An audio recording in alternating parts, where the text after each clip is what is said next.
Hi, yeah, can you hear me? I can. Wonderful. So, my name is Madeline Goldberger, and I am in 8th grade at Open Windows School.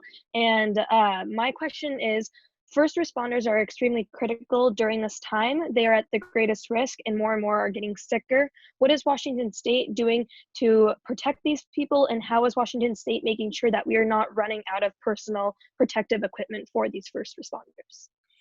Oh, thank you. That's a great question too. Again, this goes to our overall emergency response plans, and they are being kicked into gear and have been for the last month and a half or so.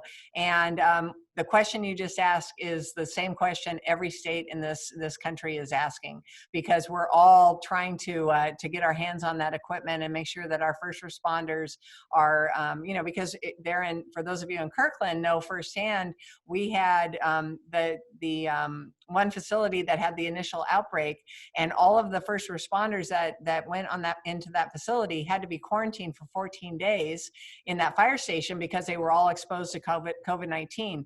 And so that awareness is certainly there for all of our first responders.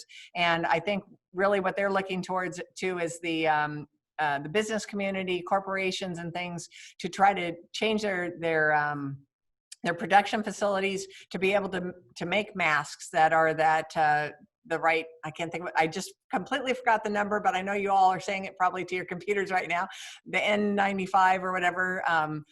Masks, they are trying to make sure that they have the face shields. In fact, I've read a couple articles where companies are retooling their design, what do I say, their production facilities to do the shields and to do all of the protective gear. If they can make gloves, if they can do any of that, trying to gear those up. And so I think right now we're all just scrambling to find them. And I did hear a great story that the FBI, I think, is going in and raiding some people across the country who are hoarding some of these materials and supplies, either to sell them at some exorbitant price online or whatever. And they're going in and confiscating those materials and getting them to people. But I think there's no perfect answer. I think we're all working together to try to solve it. And we want to keep everyone safe, but certainly those people who are putting their lives on the line every day, going into hospitals, going into doctors' offices, first responders showing up at your house when an emergency happens,